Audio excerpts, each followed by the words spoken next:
एक ऐसे देवता की कल्पना कीजिए जिनकी पूजा तो करोड़ों लोग करते हैं, लेकिन जिनकी मूर्ति वो हमेशा अधूरी रहती है। जी हाँ, ये हैं जगत के नाथ प्रभु श्री जगन्नाथ। तो आज हम लोग इसी रहस्य की परतों को खोलने की कोशिश करेंगे। तो सबसे पहला सवाल तो यही मन में आता है ना कि इतने पूजनीय देवता आखिर अधूरे क्यों हैं? उनकी वो बड़ी बड़ी गोल आंखें तो हैं, पर हाथ और पैर क्यों नहीं है? और इससे भी बड़ा रहस्य, इन्हें जीवित भगवान क्यों कहा जाता है? मतलब ऐसा क्या है एक लकड़ी की मूर्ति में जो उसे जिंदा बना देता है? और सिर्फ जिंदा ही नहीं, बल्कि एक ऐसा भगवान जिसे हर कुछ सालों में एक नया शरीर भी मिलता है। चलिए साथ मिलकर इस कहानी की तह तक चलते हैं। तो ये कहानी शुरू होती है बहुत पहले, मध्य भारत के अवंती से। वहां के महान राजा इंद्रद्युम्न भगवान विष्णु के बहुत बड़े भक्त थे। उनकी बस एक ही धुन थी, एक ही इच्छा कि कैसे भी करके भगवान विष्णु के साक्षात दर्शन हो जाएं। फिर एक दिन एक घूमते हुए साधु ने राजा को एक बड़ा ही दिलचस्प रहस्य बताया।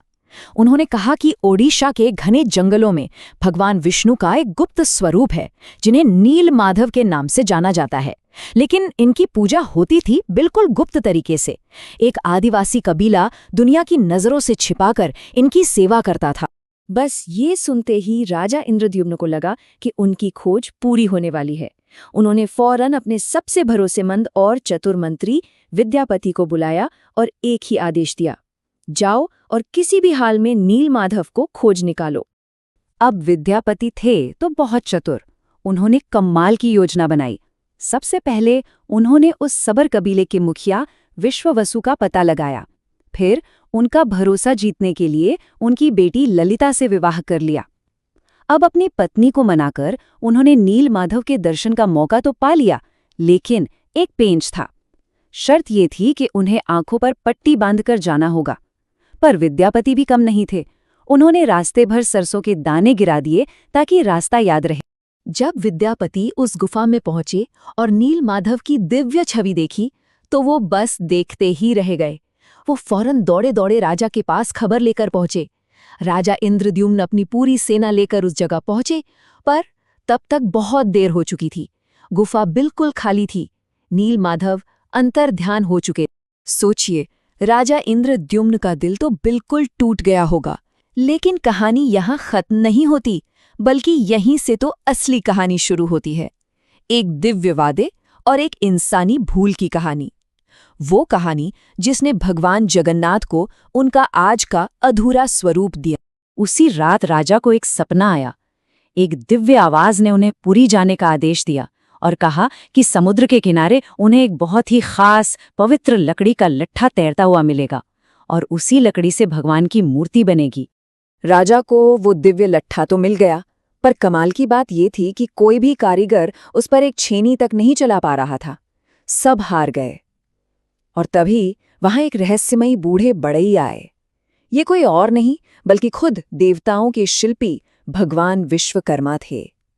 उन्होंने राजा से कहा, मैं इन मूर्तियों को बना सकता हूं, लेकिन मेरी एक शर्त है।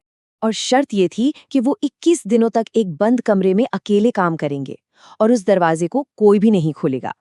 काम शुरू हो गया।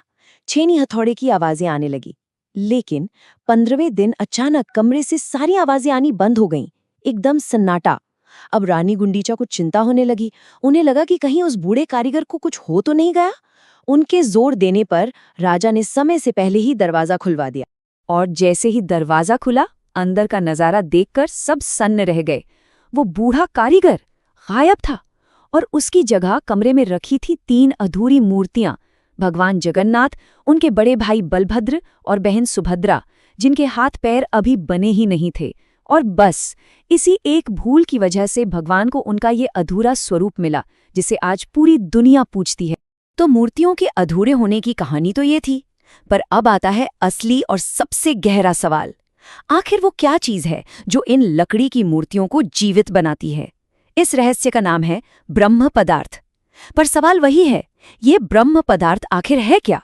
तो देखिए, ब्रह्म पदार्थ को भगवान जगन्नाथ की आत्मा, या कह सकते हैं कि उनकी जीवन शक्ति माना जाता है।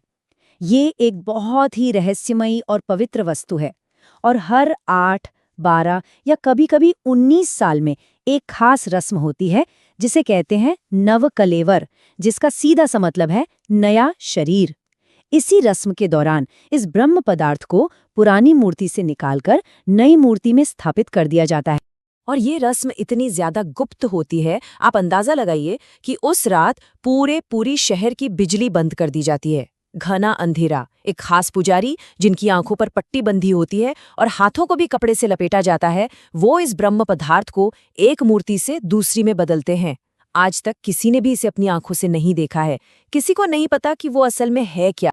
अब क्योंकि इसे किसी ने देखा नहीं है, तो इसको लेकर कई तरह की बातें और मान्यताएं हैं। जो सबसे मजबूत मान्यता है वो ये कि ये भगवान कृष्ण का दिल है, जो उनके दाह संस्कार के बाद भी सुरक्षित रहा। कुछ लोग इसे गौतम बुद्ध का दांत भी मानते हैं। वहीं कुछ का कहना है कि ये कोई बहुत शक्तिशाली तांत्रिक वस्तु है या फिर कोई दिव्यमणि। लेकिन इतनी सारी थियरीज में से एक कहानी ऐसी है जिस पर सबसे ज्यादा लोग विश्वास करते हैं। एक ऐसी कहानी जो एक युग के अंत को दूसरे युग की शुरुआत से जोड़ती है। तो सबसे प्रचलित मान्यता ये है कि वो ब्रह्म पदार्थ असल में भगवान श्री कृष्ण का हृदय है। कहानी कहती है कि जब द्वापर युग में भगवान कृष्ण ने अपनी देह त्यागी तो उनके पूरे शरीर का तो अंतिम संस्कार हो गया, लेकिन उनका हृदय वो आग में भी अक्षुण्य रहा, मतलब जला नहीं। उसे एक सबर आदिवासी ने बचा लिया और एक लकड़ी के लट्ठे के अंदर छिपाकर समुद्र में प्रवाहित कर दिया। और जानते हैं, यही वो लकड़ी का लट्ठा था जो तैरते तैरते पुरी के तट तक पहुंचा और जिसे राजा इंद्रद्युम्न ने हासिल किया।